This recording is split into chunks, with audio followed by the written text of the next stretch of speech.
Okay, so I'm outside of a 2019 Honda Insight. This is the LX model, so this is your base model. I'm gonna start you at the back just because this commonly a question is about trunk space related to hybrids. So in this particular car, you're gonna actually see you've got a good amount of space you can work with. This is almost the size of an Accord trunk.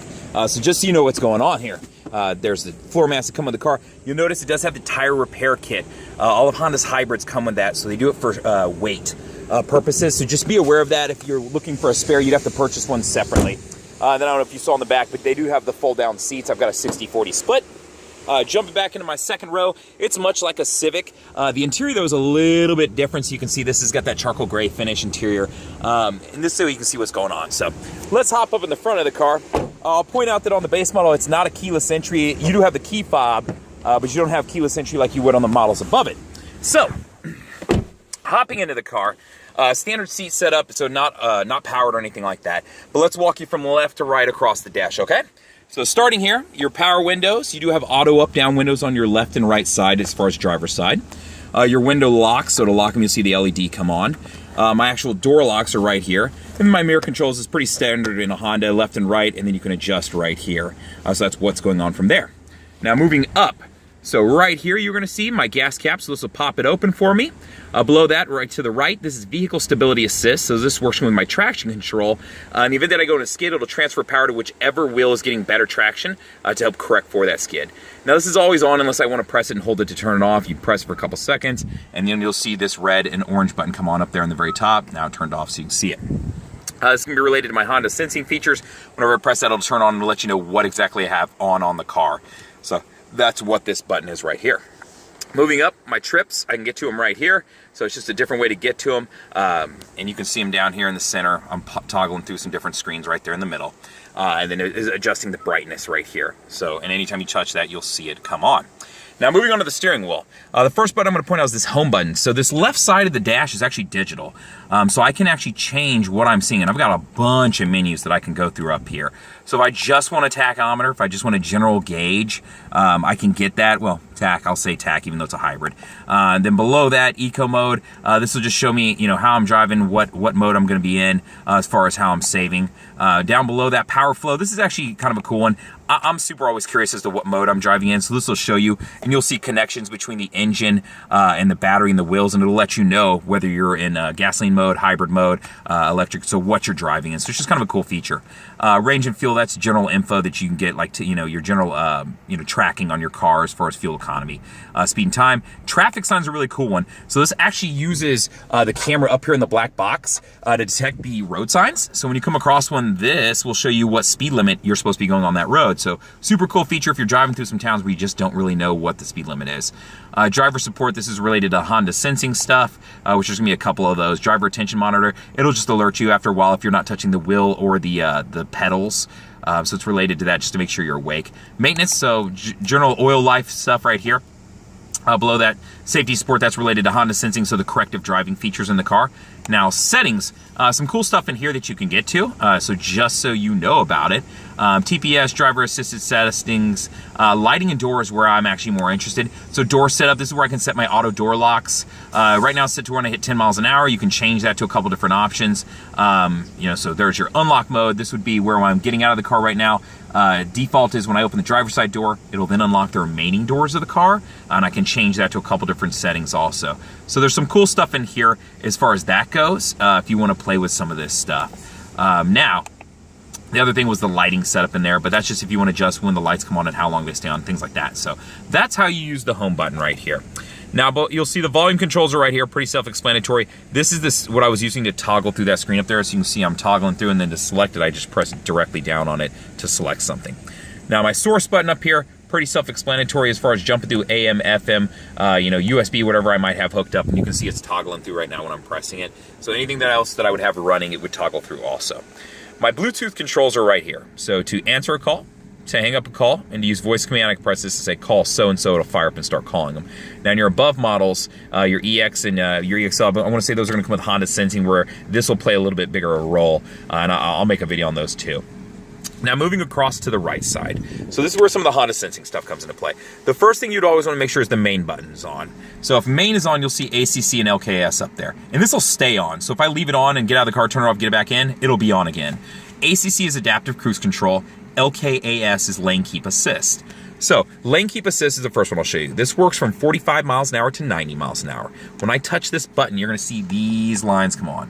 When those fill in solid, it means it's now reading the road. It'll do that from 45 miles an hour to 90 miles an hour. But keep in mind, if you have your windshield wipers on, this feature isn't gonna work. If you hit your blinker on, it's gonna assume you're meaning to leave your lane. So just keep in mind there's a couple caveats to this. But if I'm going down the road and I start to drift a little bit out of my lane, it's designed to just pull the wheel a little bit over. It's like if you've ever been in a car that has a little bit of a pull to the left or the right, that's what it's gonna feel like. So that's how this feature works. Now, if you're using adaptive cruise control, once you get up to the speed you wanna set, you'd press set. From there, where it says ACC off, you'd see a car icon because it'd be detecting the car in front of you. And it's doing that using the radar in the front end of the vehicle and that same camera up here that it uses for lane keep assist and to detect the traffic signs. So from there, I could set the distance it keeps between me and the car in front of me using this button. Now, the more boxes that you see up there means the more space it's going to create between you and the car in front of you. So you can see I have 4 different options here, and I'm decreasing, decreasing, decreasing. So that's what this is. So that's how lane keep assist and adaptive cruise control work. So that's what these features are. Now, there are other features related to this, which we saw earlier, which road departure mitigation. I hit this just to crank this up and show you. And that's where if I start to veer off the side of the road, it'll shake the wheel and it'll actually alert me with an audible alert. So that's what this is, and that's always on unless I turn it off too. So that's just how that function works, right? So those are some of the Honda sensing features. Now you notice since this is a hybrid, it does have the paddle shifters that I can use for regenerative braking to help build a charge.